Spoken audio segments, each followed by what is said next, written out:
Aujourd'hui, les amis, j'avais envie de vous parler de livres parce que j'ai encore jamais fait de vidéo dessus et pourtant je suis une lectrice aguerrie. Non, en vrai, je pourrais lire plus, mais en tout cas, j'avais trop envie de vous en parler et grâce à l'application Goodreads, on peut revoir ensemble mes lectures de 2024. Je vous explique, je suis allée du coup sur mon ordi pour découvrir finalement mon année en livres.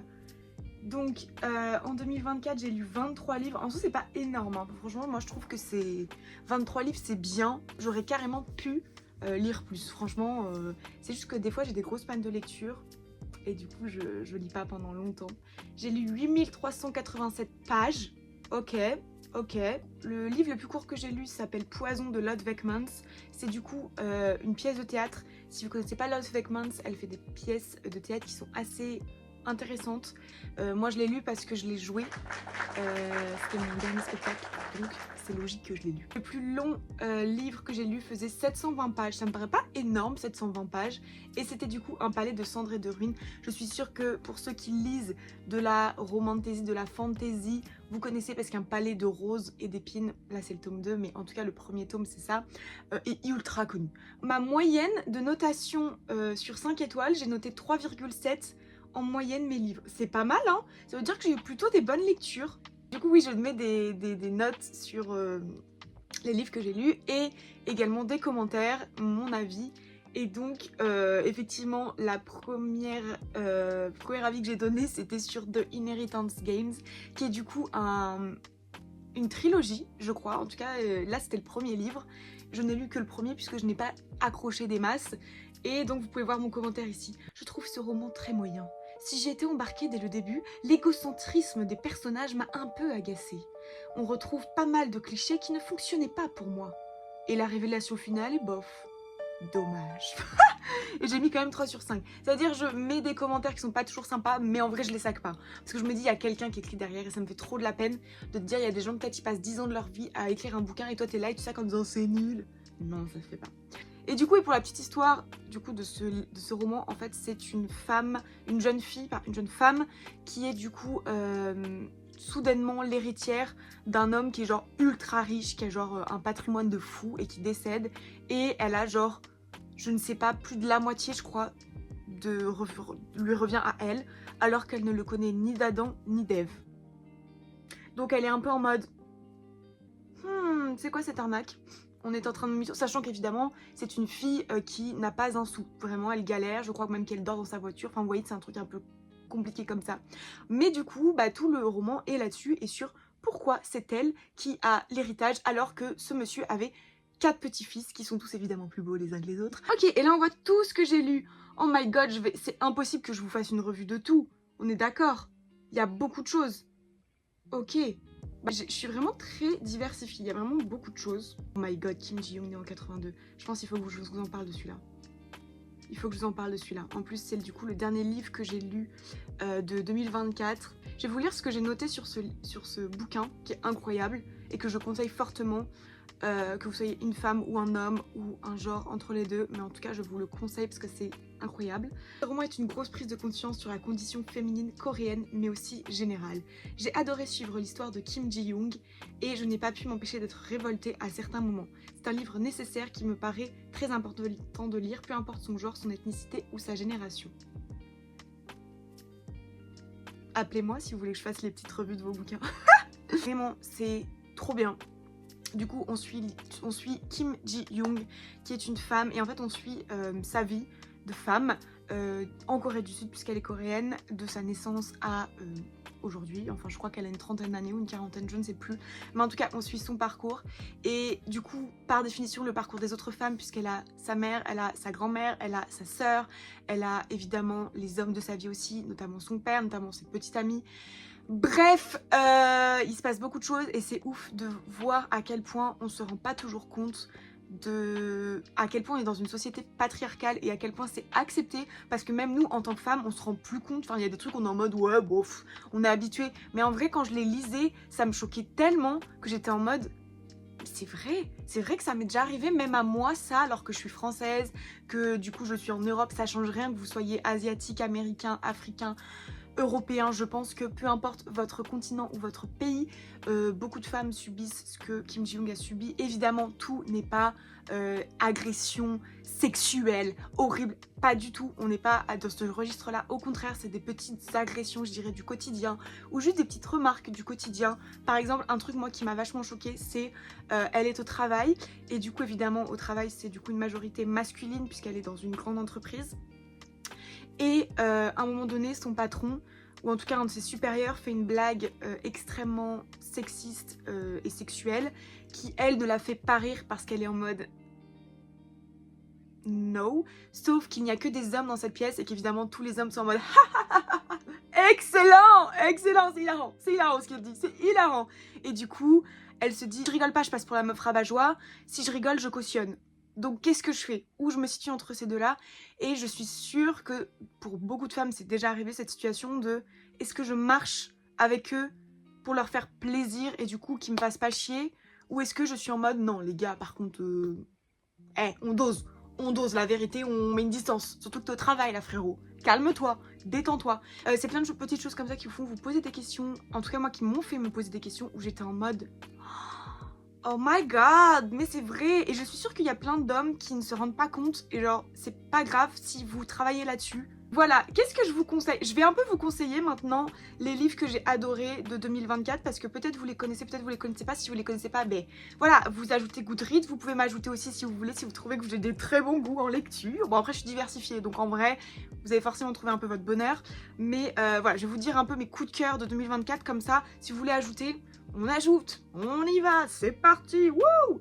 Gros coup de cœur pour Les 7 maris d'Evelyn Hugo. J'ai adoré ce livre! Honnêtement, en le commençant, je ne m'attendais à rien. Je n'avais même pas réellement lu le résumé, ça n'a donc été qu'une très bonne surprise. J'ai été passionnée par la vie de cette actrice qui, bien que totalement fictive, semble si réelle. Cela est sans doute dû au fait que tout le contexte autour, Hollywood des années 50 et après, était lui, bien vrai. On ne s'ennuie pas un seul instant, et je n'ai pas réussi à prévoir beaucoup de choses tellement c'est bien amené. L'écriture est à la fois simple et en même temps extrêmement agréable. Je le conseille très fortement, d'autant plus si le monde du cinéma vous fascine. J'ai retiré quelques points car ça n'a pas été un coup de cœur, mais ça n'en était pas moins passionnant et divertissant. Oui bah pas un coup de cœur, j'y pense encore des mois après. Donc en vrai si, ça a quand même été un petit coup de cœur. Cette Marie d'Evelyn Hugo qui du coup, pour faire vite, retrace la vie de cette actrice, cette grande actrice, de cette icône à Hollywood et qui décide un jour, à l'aube de ses 80 ans, de confier à une journaliste toute sa vie, ce qu'elle a fait toute sa vie. Pourquoi cette journaliste? Je peux pas vous dire, c'est à vous de découvrir. Pourquoi à ce moment-là? Je peux pas le dire, c'est à vous de découvrir. Mais c'est passionnant, c'est aussi écœurant que brillant, que de paillettes, que de dégueulasse. Voilà, c'est vraiment Hollywood, vous voyez bien Hollywood de toute façon, vous doutez bien que bon, les paillettes, tout ça, ça cache des choses. Une super autrice, j'ai adoré vraiment. Je trouve qu'elle elle nous fait vraiment nous attacher au personnage et ça c'est une grande qualité. Si vous ne connaissez pas L'Antre des loups, vous ne connaîtrez pas La Maison à la Porte Dorée puisque c'est le tome 2 de cette histoire qui s'appelle donc L'Antre des Louvres, et qui parle d'une prostituée à Pompéi. 18 sur 20, mais pourquoi je mets toujours 18 sur 20? On dirait que 5 étoiles ça égale 18 sur 20, alors que je peux mettre 20 par exemple. Bon. J'ai préféré le premier tome, mais ça n'en reste pas moins une histoire géniale que je dévore à chaque fois. J'ai vraiment hâte de lire le tome final. Ok, simple, expéditif, ce petit commentaire, mais pourquoi pas. Oui, bah tout est dit en fait, c'est génial. Je peux pas vous expliquer à La Maison à la Porte Dorée parce que c'est le tome 2. Si vous n'avez pas lu le tome 1, c'est ridicule. Mais en tout cas, dans le tome 1, c'est du coup l'histoire de cette prostituée qui vit à Pompéi et qui est donc esclave, puisque à l'époque, les prostituées étaient esclaves. En tout cas à Pompéi, dans cette cité, et qui donc est en quête finalement de sa liberté. C'est vraiment terrible, c'est à la fois terrible, à la fois beau. Il y a des moments qui sont juste tellement prenants, il y a des moments qui sont écœurants, il y a des moments qui sont beaux, vraiment, rien ne peut que vous le conseiller. Perso j'ai adoré, le premier c'est... on touche les étoiles, le deuxième franchement on n'en est pas loin, donc le troisième je l'attends comme ça. Le quatrième que je vous conseille, c'est Là où chantent les écrevisses. Du coup, Là où chantent les écrevisses, pareil, 5 étoiles, 18 sur 20. On la connaît la chanson, on la connaît. J'ai très peur de commencer ce roman au vu des nombreux avis négatifs que j'ai lus avant. Mais honnêtement, je ne les comprends pas. Ce livre est incroyable. On suit la vie de Kia, de ses 6 ans. Dès ses 6 ans, on vit avec elle, on espère avec elle, on souffre beaucoup avec elle. Alors oui, certains n'arrivaient pas à le classer dans une catégorie. Roman historique, policier, romance. Pourquoi vouloir le classer quand on peut avoir de tout à la fois et que ça a du sens? Bah écoutez, je peux pas mieux vous le résumer que ça. C'est vraiment l'histoire de Kia qui du coup se retrouve seule à partir de 6 ans. Je vous dis pas pourquoi, comment, mais en tout cas elle se retrouve seule à vivre chez elle dans un marais. Évidemment c'est un peu la pestiférée puisque tout le monde est en mode qu'est-ce qu'elle fait à vivre dans le marais cette sauvageonne là? Wouh là là, elle a même pas de quoi se vêtir. c'est incroyable. Vraiment, je vous jure, c'est... Oh, moi j'ai adoré, j'étais à fond, genre vraiment, en plus je le lisais au travail et c'était l'été, donc il n'y avait personne à Paris l'été. J'étais comme ça, genre vraiment je le lisais sur ma liseuse, j'étais à fond les ballons, j'ai adoré. Donc le dernier que je vous conseille se nomme Noblesse oblige. Elle a mis 17 sur 20 à pas 5 étoiles, mais franchement on n'en est pas loin. Histoire vraiment passionnante, à la fois glauque et prenante. Je trouve que le début met un tout petit peu de temps. J'avais hâte que l'émission commence, mais une fois qu'on est embarqué dedans, c'est vraiment addictif. La deuxième partie du roman est un enchaînement de moments terribles qui sont vraiment écœurants, mais encore une fois, je n'ai pas été trop mal à l'aise, donc c'est un gros point positif. Je pense que c'est parce que j'avais confiance en l'héroïne et que je trouvais vraiment bonne et que j'avais envie de voir sortir de cet enfer. Vraie bonne lecture, bien marquante, s'abstenir si on a du mal avec les violences, voire torture physique et sexuelle. Voilà, le gros trigger de ce livre, c'est vraiment ça.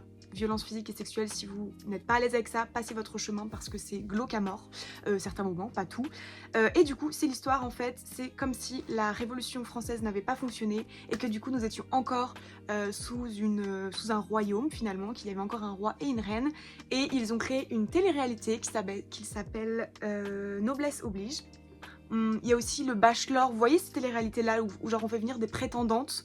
Et bah là c'est exactement ça, sauf qu'en fait on fait venir des prétendantes à des nobles, donc notamment l'année où la fille qui s'appelle, comment elle s'appelle, Gabrielle, notamment l'année où Gabrielle participe, il y a le roi, puisqu'il est en âge de se marier désormais, qui y participe, enfin qui est un des hommes à marier. Donc il y a genre une vingtaine de femmes qui sont là pour convenir à une dizaine de nobles. Évidemment, si elles ne sont pas prises, eh bien, je ne dis rien, mais vous verrez. Si vous vous attendez à un truc en mode télé-réalité, haha ça va être fun et tout, pas du tout. On voit une partie de la télé-réalité, genre on voit ce qui se passe, etc. Mais on voit surtout les derrière, puisqu'on suit Gabrielle qui du coup participe à cette émission. C'est pas son choix hein, de participer, mais je ne vous en dis pas plus. Et donc comme je l'ai dit, gros trigger warning, violence physique, violence sexuelle, il y a des choses très crues qui se passent, très graves, très horribles. Pour autant, c'est passionnant, c'est incroyable et personnellement j'ai adoré. Je m'attendais pas du tout à ça quand j'ai commencé le roman, mais c'est ouf. Genre je trouve que comment elle s'appelle, Maïwenn Alix, je trouve que vous avez un cerveau qui est incroyable, une imagination, oh, c'est dingue. Genre moi je m'attendais à, vous voyez, à voir comme les reines, des belles robes, des belles parures, j'étais là genre waouh, on va aller voir un peu se dragouiller et tout. No, no, no, ne partez pas dans cette optique-là, les copains. Vraiment, non, non, non. Partez en mode... Préparez-vous. Voilà, préparez-vous. C'est pas genre tout beau, tout rose. On en est même sur... c'est bien noir, bien glauque. Voilà du coup pour mes conseils de lecture de l'année 2024. Si vous avez aimé que je vous recommande des livres, n'hésitez pas à me le dire. Si vous avez envie de m'en recommander à moi, n'hésitez pas à me le dire également. Actuellement, je suis en train de lire l'autobiographie de Panayotis Pasco. J'en reparlerai peut-être si ça vous intéresse. Dites-le moi. Et si vous voulez qu'on parle plus de lecture, bah, n'hésitez pas à me le dire. Moi, ça me fait plaisir. En plus, des fois, j'ai des grosses pannes littéraires. Donc, je me dis, si je me force à lire pour vous faire des vidéos, bah peut-être ça va me débloquer et ça me fait plaisir parce que j'adore lire. Donc voilà. Excusez-moi de ne pas avoir posté la semaine dernière, j'étais souffrante et c'est pour ça que je n'ai pas souhaité poster en semaine parce que j'étais vraiment pas dans un bon état. J'ai essayé de filmer mais je vous jure ça servait à rien, c'était nul. Donc je me suis dit je préfère me reposer et revenir d'attaque, d'aplomb pour être le petit soleil que vous adorez tant voir. Je ne sais pas si vous adorez le voir mais en tout cas je suis là. N'hésitez pas du coup à commencer, à aimer, à vous abonner si c'est pas fait. Je vous embrasse, voilà, je vous envoie plein de petits poutous. Maintenant que je me suis rétablie, je peux. Et je vous souhaite de passer une journée ensoleillée.